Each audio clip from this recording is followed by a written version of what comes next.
आमदीद है दोस्तों हमारे यूट्यूब चैनल में। तो आज फोर्ट विलियम कॉलेज के जिन शायरों के बारे में पढ़ेंगे उनमें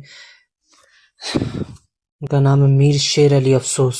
हैदर बख्श हैदरी की तरह मीर शेर अली अफसोस भी फोर्ट विलियम कॉलेज के बहुत ही मशहूर मारूफ मुसन्निफीन में से हैं। अफसोस के दादा मोहम्मद शाह के अहद में इराक से हिंदुस्तान आए और नवाब अमातुल्लाह मुल्क के मुलाजिम हुए। अफसोस दहली में 1735 ईस्वी में पैदा हुए। नवाब अमातुल मुल्क के इंतकाल के बाद अफसोस के वालिद पटना गए और बाद में अवध पहुंचकर वहां की सरकार में मुलाजमत की और इसके बाद हैदराबाद आ गए और यहीं इंतकाल किया। मीर शेर अली अफसोस फोर्ट विलियम कॉलेज में तकरीर होने से कबल ही दिल्ली, पटना और लखनऊ की महफिलों में खूब नाम पैदा कर चुके थे। उन्होंने मीर, सौदा, मुसहफ़ी, जोरात और इंशा का ज़माना देखा था और उनके साथ मुशायरों में भी शरीक थे। जब फोर्ट विलियम कॉलेज में मुंशियों की ज़रूरत पेश आई तो एक नवाब की सिफारिश से फोर्ट विलियम कॉलेज में मुलाजिम हुए। 1805 में वफ़ात हुई। फोर्ट विलियम कॉलेज में जॉन क्लिफ्स की फरमाइश पर उन्होंने फ़ारसी की 2 किताबों का तर्जुमा किया। बाग उर्दू, गुलिस्तान शहीदी का तर्जुमा, आराइश महफिल, मुंशी सज्जान हिंदुस्तान के मतबर और मुस्तनद तारीख खुलस्ताउ व तारीख के नाम से फ़ारसी में लिखी थी। इस तारीख को अफसोस ने उर्दू में मुंतकिल किया। आराइश महफिल का जिक्र इससे कबल हैदर बख्श हैदरी के हवाले से आ चुका है। फोर्ट विलियम कॉलेज में इस नाम से 2 किताबें लिखी गई। दूसरी किताब शेर अली अफसोस की आराइश महफिल 1805 है, जो हिंदुस्तान की एक मतबर और मुस्तनद तारीख खुलासाउल तारीख का उर्दू तर्जुमा। असल किताब के मुसन्निफ मुंशी सज्जान राय पटियाला के रहने वाले थे। आराइश महफिल में हिंदुस्तान के मुख्तलिफ शोबों का मुफस्सिल हाल और ज़माना कदीम से लेकर इस्लाम तक की जामा और वसी तारीख बयां की गई है। नेज़ हिंदुस्तान के मौसम, त्योहारों और मेलों ठेलों का भी किया है। अफसोस एक अच्छे शायर और नसरनिगार थे। उन्हें अरबी, फारसी, हिंदी और दीगर अल्काई ज़बानों पर भी कमाल हासिल था। आराइश महफिल की ज़बान बिल्कुल सलीस और साफ़ है और मरूजा किताबों की तरह इसमें मुबालगा आराई भी नहीं है। अफसोस ने ज़बान उर्दू में इस तरह लिखा है कि जुमलों में दिलकशी के अलावा अंदाज़े बयां भी दिलकश हो गया है। वो दीगर अल्काई ज़बानों के अल्फाज को उर्दू में इस तरह खफा देते हैं कि इस पर तालीफ का गुमान होने लगता है। असनहा लफ्ज़ी और मानवी ने भी इनकी नशर की शहरीनी में इजाफा होता है। हिंदुस्तानी फलों का जिक्र करते हैं तो मीर हसन की मसनवी सामने आ जाती है। यहाँ नसर मौक़ूफ़ा है लेकिन रवानी और बेतकल्लुफ़ी में फ़र्क नहीं। एक नमूना देखिए। दूसरे जो है वो मिर्ज़ा अली लुत्फ़ है। मिर्ज़ा अली नाम था और लुत्फ़ तखल्लुस। दिल्ली के रहने वाले थे। दिल्ली की बर्बादी ने दिल्ली छोड़ने पर मजबूर कर दिया। वो लखनऊ आए और इसके बाद पटना गए और वहाँ से फिर कलकत्ता पहुँच गए। गिलक्रिस्ट ने इनसे उर्दू शायरी का एक तज़किरा लिखने की फरमाइश की। मिर्ज़ा अली लुत्फ़ अपने मायानाज़ तज़किरा गुलशन हिंद की वजह से मशहूर है। इनका जिक्र गुलशन बेख़ास और सुकून शोहरा में भी मिलता है। मिर्ज़ा दिल्ली में पैदा हुए और तबाही के एक अरसे बाद तक दिल्ली में मुकीम रहे। फिर तलाश मास में दिल्ली को खैरबाद का और हैदराबाद का रुख किया। इनका इरादा अज़ीम अमाबाद से पटना होते हुए दक्षिण आने का था, लेकिन हुस्न इत्तेफ़ाक़ गिलक्रिस्ट से मुलाकात हो गई और इनकी फरमाइश पर 1801 में तज़किराए गुलशन हिंद तरतीब दिया। इस तज़किरा का माखूज़ नवाब अली इब्राहिम का फ़ारसी तज़किरा गुलज़ार इब्राहिम है। लुत्फ़ ने खुद लिखा है कि इसकी सनद तसनीफ़ 1184 ईस्वी, जबकि ये तज़किरा गिलक्रिस्ट के सामने से गुजरा तो ख्याल आया कि उर्दू शोहरा का ये तज़किरा उर्दू में तर्जुमा हो जाए तो खूब हो। लुत्फ़ ने पूरी किताब का तर्जुमा करने का इरादा किया लेकिन आसानी के लिए 2 हिस्सों में तकसीम कर लिया। इस तज़किरे की खूबी ये है कि इसकी ज़बान फ़ारसी के बजाय उर्दू और लुत्फ़ ने शोहरा के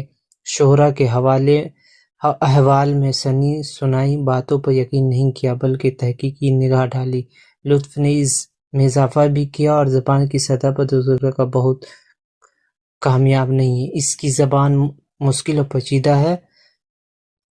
उन्होंने बहुत सी बातें ऐसी लिखी थी जो इस ज़माने के तज़किरों में आम तौर पर नहीं मिलती। उन्होंने शोहरा के हालात ही बयान नहीं किए बल्कि इस दौर के माहौल और पस मंज़र को भी पेश किया।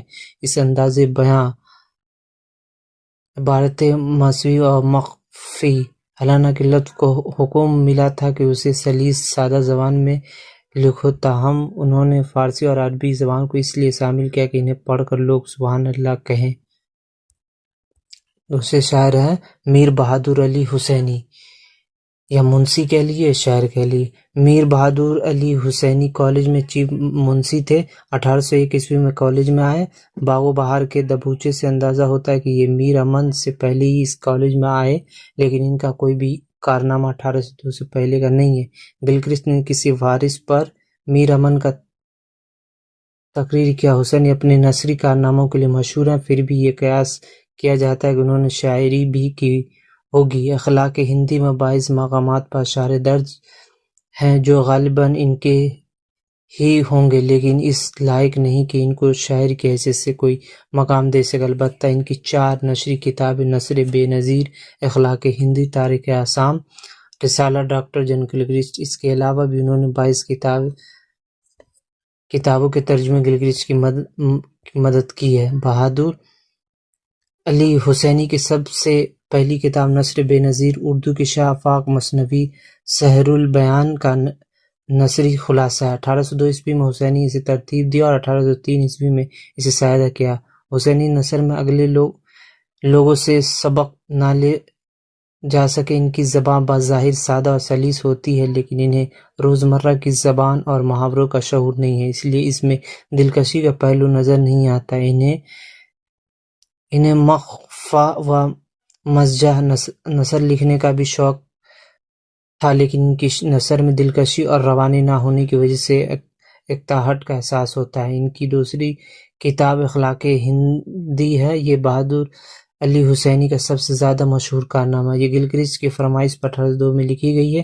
اس کی اصل کتاب ہیتوپدیش سنسکرت زبان میں لکھی گئی ہے۔ فارسی میں اس کے 2 ترجمے دستیاب ہیں، جن میں نگاہ دانش اور مفعول قلوب کافی مشہور ہے۔ اخلاق ہندی کا ایک طویل عرصہ پہلی ڈاکٹر گلکرسٹ کے بیاض ہندی میں شائع ہو چکا ہے۔ جیسا کہ اوپر مذکور ہوا کہ حسینی کا طرز بیان بالکل سادہ اور بے لطف ہے، اس میں کوئی خاص دلکشی نہیں۔ وہ مسلسل فقرے لکھتے چلے جاتے ہیں اور قاری ان سے لطف نہیں ہو پاتا۔ ان کی نثر میں نہ تو عربی الفاظ کی کثرت ہے اور نہ ہندی الفاظ کی بھرمار۔ ان کی نثر سادہ ہے، لیکن ان میں ایک فقہ پن ہے۔ اس کے علاوہ زبان میں فرسودگی بھی پائی جاتی ہے۔ وہ قواعد پر اچھی رفت رکھتے ہیں، جو ان کی نثر کو مزید بوجھل بنانے کا ایک سبب ہے۔ وہ میر امن اور شیر علی افسوس کی طرح نثر کی روح تک نہیں پہنچ پاتے۔ اس کے علاوہ بہادر علی حسینی نے تاریخ آسام بھی لکھی ہے۔ اس کا ماخذ صحاب الدین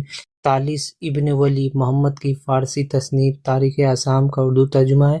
اس کتاب میں اورنگزیب عالمگیر کے سپہ سالار میر جملہ کی مہم کی تفصیلی تاریخ ہے۔ یہ ترجمہ اب ناپند ہے، اس لیے اس کی نثر کے بارے میں کوئی رائے قائم نہیں کی جا سکتی۔ اس کے علاوہ حسینی نے قواعد زباں اردو بھی لکھی ہے، جو رسالہ گلکرسٹ کے نام سے مشہور ہے۔ یہ دراصل گلکرسٹ کی کتاب ہندوستان کی صرف نوح کا خلاصہ ہے۔ گلکرسٹ کی کتاب کے خجامت کو مدنظر رکھتے ہوئے اس کی تلخیص لکھنے کی فرمائش کی گئی، جسے حسینی نے عالمی جامہ پہنایا۔ تو یہ آج 3 منشیوں کے بارے میں تھے، آگے پھر پڑھیں گے۔